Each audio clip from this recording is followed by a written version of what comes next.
Oompa Loompa doopity doo. Do you recognize that? That is the Oompa Loompa song from Willy Wonka and the Chocolate Factory. Or whatever it's called, Oompa Loompa. Do you know what it's called? I'm literally talking to a camera. What is up, YouTube? And welcome to Riffs for Days, the channel where I bring you an original, unheard riff every single day for the rest of my life. I have sold my soul to YouTube officially. Not really. I'm literally on like day 5, I think. I'm going to be embarrassed if that's wrong. I don't think it is. Why was I talking about Oompa Loompa song? Okay, you're probably wondering because that was a little weird. This song actually sounds a lot like the Oompa Loompa song. I don't know how that happened.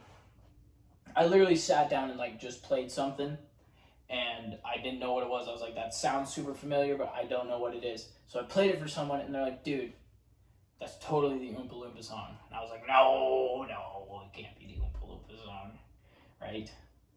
But without further ado, the way this works, I play the unheard riff of the day.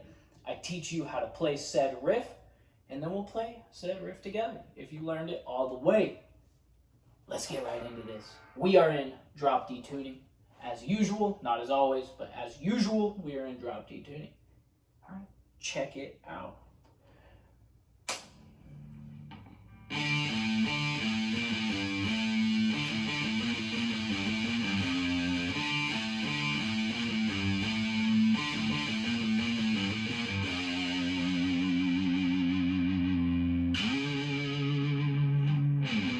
Yes, that is today's riff. I hope you see the resemblance between that and Oompa Loompa. But without further ado, I think I just said that twice. We start here on the 3rd fret of the A string and hit the 5th fret of the D string right after. Kind of like an inverted power chord. I don't know if that's actually what it's called or not, but like if you were in standard tuning, this is a power chord. This would be the inverted version of a power chord if you were in standard tuning. So you play those notes. You do that twice. And then you hit that 8th fret on the D string back to the 7th fret twice. False, I lied.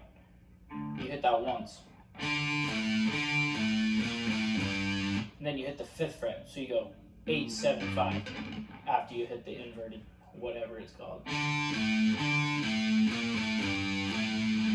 And then you hit the 7th right after. So that little descending riff, I'm going to explain it a little bit better, is 8, 7, 5, 7 after that first part.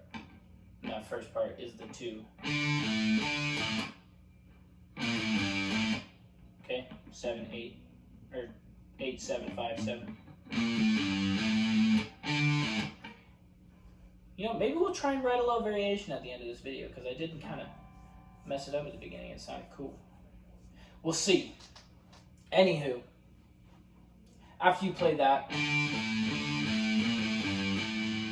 you go back to that first part with that inverted whatever it is, but you're playing it faster. Playing it, I think it's twice the speed. You're playing it. Whatever, half the amount of time you played it the first time.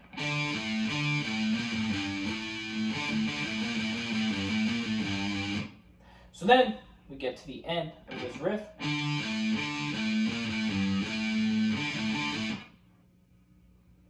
And then you go, when you go to this 7, 8, this is where I got confused. You play this the 8, 7 twice this time. So it's 7, 8, or 8, 7, 8, 7. Right? So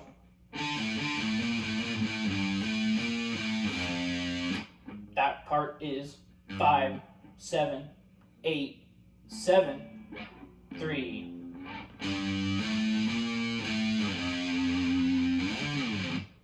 So, all together, let's play this. See if you learned it. See if you got it down. This is our riff for today.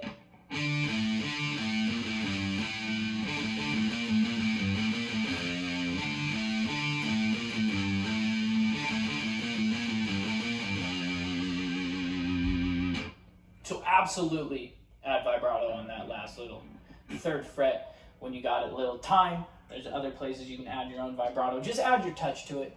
Make it sound groovy and whatnot. I hope you enjoyed today's riff. If that is the case, leave a like, because that is awesome. It's really cool if you actually enjoyed this riff. If you're just here to watch, or if you learned, that's cool. Let me know in the comments if you learned this riff.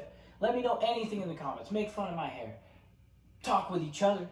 Argue with each other, because I know you're gonna. That's just how it works around here.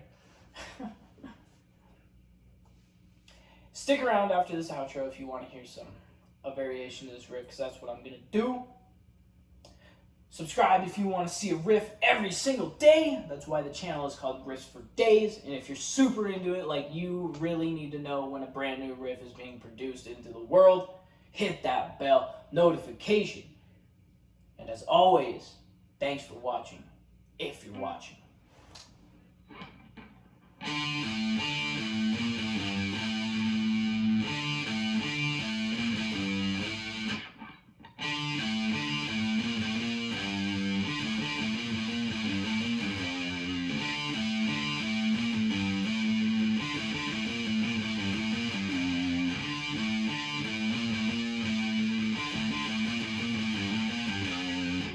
Boom, there's a variation right there for you. I'll explain it real quick. That didn't take long. So, after you do this intro, right?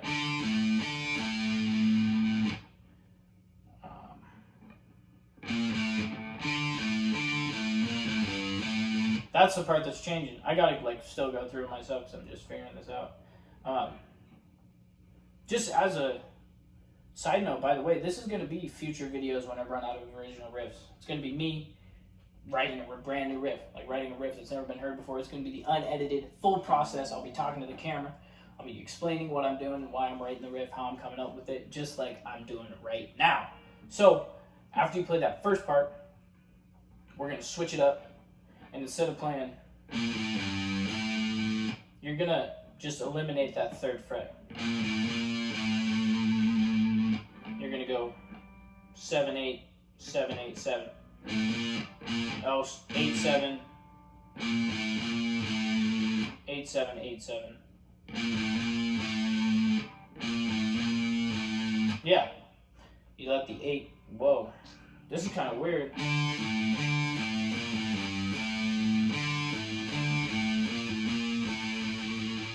I think you get it. I think that makes sense, right? You just eliminate that 5th fret. I think I called it 3rd fret the first time. But you eliminate that 5th fret. Huh. Neato. Thanks especially to you for watching. Because that's gangster. You really sticked around for all the extra. You give yourself a pat on the back for that one. I'll see you in the next riff.